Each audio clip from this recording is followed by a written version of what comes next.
For 3 years, I'd been trying to reach Danny Gates, my 12-year-old autistic student who had never spoken a word in my classroom. Everyone said he couldn't learn, couldn't understand, couldn't connect. When I collapsed from a heart attack with only Danny in the room, I thought I was going to die. I had no idea that the boy everyone had given up on was about to save my life, using skills none of us knew he had. Before we dive into this incredible story, I'd love to know, have you ever been surprised by someone's hidden abilities? Drop it in the comments below, and be sure to subscribe for more amazing stories every day. Now, let's go back to the classroom where everything changed. The morning started like any other Tuesday at Roosevelt Elementary. I was setting up my special education classroom for another day of what many of my colleagues considered an impossible task, trying to teach children that the system had labeled unteachable. After 15 years in special education, I'd learned that every child has potential. It's just a matter of finding the right key to unlock it. But Danny Gates was testing even my most optimistic beliefs. Danny had been in my class for 3 years, ever since his family moved to our district. He was 12 years old, diagnosed with severe autism, and completely nonverbal. He'd never spoken a word that anyone could remember, rarely made eye contact, and spent most of his time engaging in repetitive behaviors like lining up pencils or rocking back and forth. His previous teachers had essentially given up on him. His IEP meetings were exercises in lowered expectations, with goals like, Danny will remain seated for 5 minutes, or Danny will not disrupt other students. Even his parents, loving as they were, had resigned themselves to the idea that their son would never communicate or learn in any meaningful way. But something about Danny intrigued me. Maybe it was the way his eyes would flicker toward me when I was explaining something to the class, or how he would sometimes pause in his repetitive behaviors when I mentioned certain topics. There were moments, brief, almost imperceptible moments, when I felt like there was someone home behind those dark eyes, someone who was listening and understanding more than anyone realized. "Good morning, Danny," I said as he entered the classroom, following his usual routine of walking directly to his desk in the back corner without acknowledging anyone. Danny sat down and immediately began arranging his pencils in a precise line, organizing them by length and color. It was the same ritual every morning, and most people saw it as meaningless autistic behavior. But I'd started to notice patterns in how he arranged things, almost like he was creating his own system of organization that made sense to him. Today we're going to learn about emergency procedures, I announced to my class of 8 special needs students. It's important that everyone knows how to get help if someone is hurt or in trouble. I watched Danny out of my corner of eye as I explained how to use the classroom phone, how to call 911, and how to find help in the school. While the other students were clearly struggling to follow along, Danny's pencil arranging had stopped. He was listening. "Danny?" I said gently. "Can you show me where the phone is?" He didn't respond, didn't look up, didn't acknowledge that I had spoken, but I could have sworn I saw his eyes dart toward the phone on my desk for just a split second. "That's okay. Maybe tomorrow." This was the pattern with Danny. Tiny moments that made me think he was understanding, followed by a complete non-response that made everyone else think I was imagining things. During lunch, I sat in the faculty room with my colleague, Donna Reardon, who taught the mainstream 4th grade class next door. "How's Danny doing?" she asked, though her tone suggested she already knew the answer. "I think he's making progress," I said, knowing how that sounded. Donna gave me the look I'd gotten used to, part sympathy, part skepticism. "Michael, you've been saying that for 3 years. Maybe it's time to accept that some kids just can't be reached." "Every child can be reached," I said firmly. "We just haven't found Danny's way yet." "His way? Michael, the kid doesn't even acknowledge that other people exist. He's never spoken a word, never followed a simple instruction, never shown any sign that he understands what's happening around him. He understands more than we think. Based on what? Your gut feeling? I couldn't explain it to Donna because I couldn't explain it to myself. It was just a feeling, an intuition built on 15 years of working with special needs children. Danny was different from other nonverbal autistic students I'd worked with. There was something there, something waiting to be discovered. His parents are considering moving him to the state facility, she said gently. They think he'd be better served in a more specialized environment. The state facility. I'd visited it once, and while the staff was caring and professional, it was essentially a warehouse for children that society had given up on. Kids went there and rarely came back to mainstream education. He belongs here, I said. He belongs in a classroom, with other kids, with people who believe in him. Michael, you're the only one who still believes in him. Even his parents are losing hope. That afternoon, I stayed late to work on lesson plans and grade papers. The school was quiet. Most of the staff and students long gone. I liked these peaceful hours when I could think and plan without interruption. I was reviewing Danny's file for the 100th time, looking for clues I might have missed, when I felt a sharp pain in my chest. At first, I thought it was just stress or indigestion from the cafeteria lunch. But the pain intensified, radiating down my left arm and up into my jaw. Heart attack. The realization hit me with crystal clarity even as the pain drove me to my knees. I was having a heart attack, alone in my classroom, with no one around to help me. I tried to reach for the phone on my desk, but another wave of pain sent me crashing to the floor.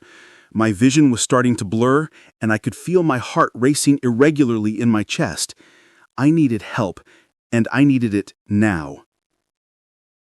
That's when I remembered that Danny was still in the classroom. He'd been staying after school for the past few weeks while his mother worked late. She would pick him up around 4:30, and it was only 3:45 now. He was sitting at his desk in the corner, probably arranging his pencils or engaging in some repetitive behavior, completely oblivious to the fact that his teacher was dying on the floor. "Danny," I gasped, though I could barely get the words out. "Danny, I need help." No response. Danny continued whatever he was doing at his desk, showing no sign that he'd heard me or was even aware that something was wrong. I tried to reach for the phone, but the pain was overwhelming. My left arm was completely numb now, and I could feel myself losing consciousness. This was it. I was going to die in my classroom, and the only witness was a boy who couldn't or wouldn't communicate with the outside world. "Danny," I whispered one more time, using what might have been my last breath. "Please, help." And then, something extraordinary happened. I heard the sound of a chair scraping against the floor. Through my blurred vision, I saw Danny stand up from his desk. But instead of his usual aimless wandering or repetitive movements, he was moving with purpose, walking directly toward my desk. He picked up the phone. I watched in amazement as Danny, who had never shown any interest in technology or communication devices, carefully lifted the receiver and held it to his ear. His movements were deliberate, confident, like he'd done this 1,000 times before. He pressed the buttons on the phone, not randomly, but in a specific sequence. I realized he was dialing 911. "Emergency," I heard a voice say through the receiver, tinny but clear in the quiet classroom. And then, Danny spoke. Not in the halting, uncertain way you might expect from someone using their voice for the first time, but clearly and calmly, like he'd been speaking his entire life. "Help," he said into the phone. "Roosevelt. School." I couldn't believe what I was hearing. Danny's voice was clear, articulate, and completely normal. "Pale," Danny continued. The dispatcher was asking more questions, and Danny was answering them all with few words, but answering. "Class 1-5, Danny said. He hung up the phone and then did something that shocked me even more than his sudden ability to speak. He knelt down beside me, looked directly into my eyes, the first time he'd ever made eye contact with me, and said, "Help." "Okay." Then he stood up and walked out of the classroom, presumably to meet the paramedics and guide them to our room. I lay there on the floor, fighting to stay conscious, my mind reeling from what I'd just witnessed. Danny hadn't just spoken. He'd demonstrated cognitive and communication abilities that no one knew he possessed. He'd assessed the situation, taken appropriate action, and communicated effectively with emergency services. All this time, while we'd been treating him like he couldn't understand or learn, he'd been watching, listening, and absorbing everything around him. He knew how to use the phone, knew the school's address, knew about the side entrance that would be accessible to the paramedics. 5 minutes later, I heard footsteps in the hallway, and Danny appeared in the doorway, followed by 2 paramedics. "Here," Danny said, pointing to where I lay. The paramedics immediately went to work, checking my vital signs and preparing me for transport. As they loaded me onto a stretcher, I caught Danny's eye one more time. "Thank you," I whispered. He nodded solemnly. The next few hours were a blur of emergency room procedures, tests, and surgery. I'd had a significant heart attack, but thanks to Danny's quick thinking and clear communication with the emergency services, I'd received treatment in time to prevent permanent damage.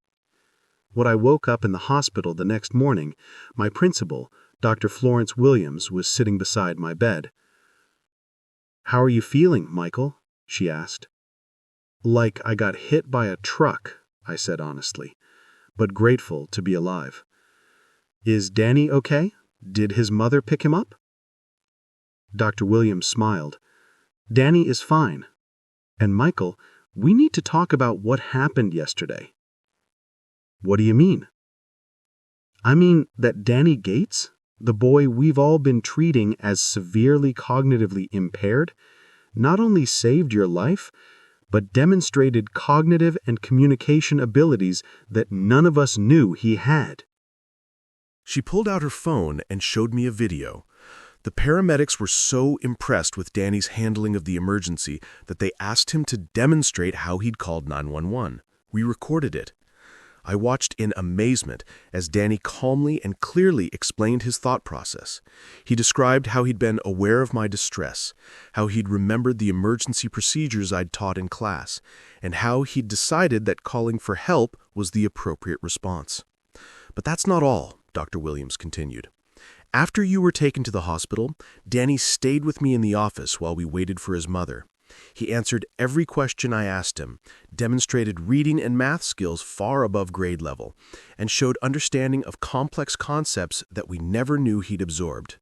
He's been learning all along," I said, though I was still struggling to process the magnitude of what had happened. "More than learning. Michael, we had Danny evaluated by the district's autism specialist yesterday evening.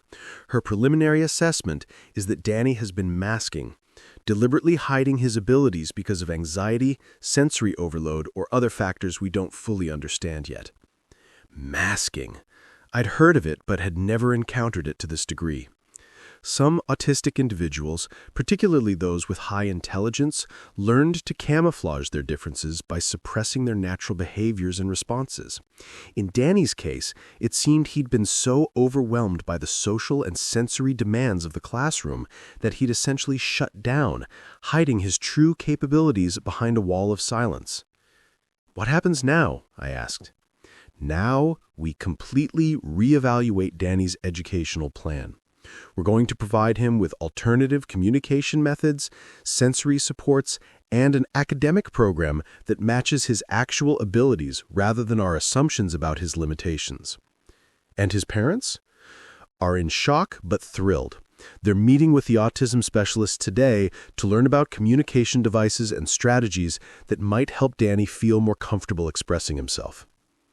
2 weeks later, I was back in my classroom, still recovering, but determined to return to the job I loved. Danny was there waiting for me, but everything about our interaction was different now. He was using a tablet with a communication app that allowed him to type responses and have them spoken aloud. Through this device, he was participating in class discussions, asking questions, and demonstrating knowledge that amazed everyone who worked with him. "Welcome back, Mr. Torres," the tablet said in its electronic voice as Danny typed his message. "Thank you, Danny. I'm glad to be back." He typed another message. "I'm sorry I couldn't talk to you before. It was too hard. But I was always listening." "I know you were, and I'm proud of you for finding your voice when it mattered most." Over the following months, Danny's transformation was remarkable. With the right supports and communication tools, he began to flourish academically and socially. He was moved to a mainstream classroom for most subjects with support from a special education aide who understood his needs. But perhaps more importantly, Danny's story changed how our entire school approached students with disabilities. Teachers began looking more carefully for signs of hidden potential, and we implemented new assessment methods designed to identify masking behaviors in autistic students. "You know what I learned from all this?" I told Donna Reardon one day, as we watched Danny participate in a science experiment with his mainstream classmates. "What's that?" That sometimes the students we think we're teaching are actually teaching us. Danny taught me that intelligence and communication come in many forms, and that our job as educators is to keep looking for the key that unlocks each child's potential. 6 months after the heart attack, I received an invitation to speak at a national conference on autism and education. They wanted me to share Danny's story and discuss the implications for how we identify and serve students with hidden abilities. Danny came with me to the conference. Using his communication device, he spoke to an audience of hundreds of educators, parents, and autism advocates about his experience of being trapped inside his own silence and the relief of finally being able to express himself. "I was always learning," his device said, as he typed his message to the audience. "I was always understanding. I just couldn't show you in the way you expected." Mr. Torres never gave up on me, even when everyone else did. He kept believing I had something to say, and eventually I found a way to say it. The standing ovation lasted for 5 minutes. After the conference, as Danny, his mother, and I sat in the airport waiting for our flight home, he typed a message on his tablet that he showed me privately. "Thank you for seeing me." I felt tears well up in my eyes as I read his words. "You were just waiting for the right moment to shine, Danny." A year later, Danny was thriving in his mainstream classes, using his communication device to participate fully in discussions and demonstrate his remarkable intelligence. He'd become something of a celebrity at our school, not because of his disability, but because of his incredible academic abilities and his role in changing how we thought about autism and communication. But the most meaningful moment came during our annual IEP meeting. Danny's parents, his teachers, the autism specialist, and I were all gathered around the conference table discussing his progress and goals for the following year. "Danny, is there anything you'd like to add to your educational plan?" He typed on his tablet for a long moment, then turned the screen so everyone could see his message. I want to become a special education teacher like Mr. Torres. I want to help other kids who are trapped in silence find their voices. I want to show people that being different doesn't mean being less. The room fell silent as we absorbed the profound wisdom of this 12-year-old boy who had spent years being underestimated by everyone around him. "I think that's a wonderful goal, Danny," I said, my voice thick with emotion. "And I think you're going to be an amazing teacher someday." He smiled, a real, genuine smile that lit up his entire face, and typed one more message. "I learned from the best." 5 years later, I was sitting in the same classroom where Danny had saved my life, working with a new group of special needs students. Among them was a 9-year-old girl named Maria, who hadn't spoken since starting school, who spent her days drawing elaborate pictures that no one could interpret. But I had learned something important from Danny Gates. I had learned that silence doesn't mean absence, that different doesn't mean deficient, and that every child, every single child, has something extraordinary to offer if we're patient enough to discover it. As I watched Maria carefully arrange her colored pencils in a complex pattern that probably made perfect sense to her, I smiled and said, "Good morning, Maria. I'm glad you're here." She didn't respond, didn't look up, didn't acknowledge that I'd spoken, but I could have sworn I saw her pause for just a moment in her pencil arranging, and I knew that somewhere behind those quiet eyes, someone was listening. Someone was learning. Someone was waiting for the right moment to show the world what they could do. And I would be there when that moment came, just like I'd been there for Danny, just like someone needed to be there for every child who was waiting to be seen, to be heard, to be believed in. Because that's what teachers do. We don't give up. We don't stop believing. We keep looking for the key that unlocks each child's potential, no matter how long it takes to find it. And sometimes, if we're very lucky, our students end up saving our lives in ways we never expected. Not just physically, but emotionally, professionally, and spiritually. They remind us why we became teachers in the first place: to make a difference, to see potential where others see problems, and to never, ever give up on a child. Danny Gates taught me that the quietest students sometimes have the most important things to say. They just need someone who's willing to listen with more than their ears, someone who's willing to see with more than their eyes, someone who's willing to believe in possibilities that others can't imagine. Today, Danny is in high school, excelling in advanced placement classes and volunteering as a peer tutor for other students with autism. He still uses his communication device, but he's also developed some verbal speech and has become an advocate for autism awareness and acceptance.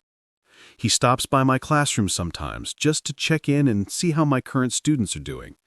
And every time he visits, he reminds me of the most important lesson any teacher can learn. Never underestimate the power of believing in a child, even when, especially when, everyone else has given up hope. Because you never know when that child might end up saving your life. An absolutely powerful story about hidden potential, the importance of never giving up on any child, and how sometimes our greatest teachers come in the most unexpected forms. Have you ever been surprised by someone's hidden abilities? Share your stories in the comments below. If this story of Michael and Danny touched your heart and reminded you of the incredible potential in every child, please hit that like button and subscribe for more inspiring stories about teachers, students, and the moments that change everything. Don't forget to click the notification bell so you never miss an upload. Thanks for watching, and we'll see you in the next one.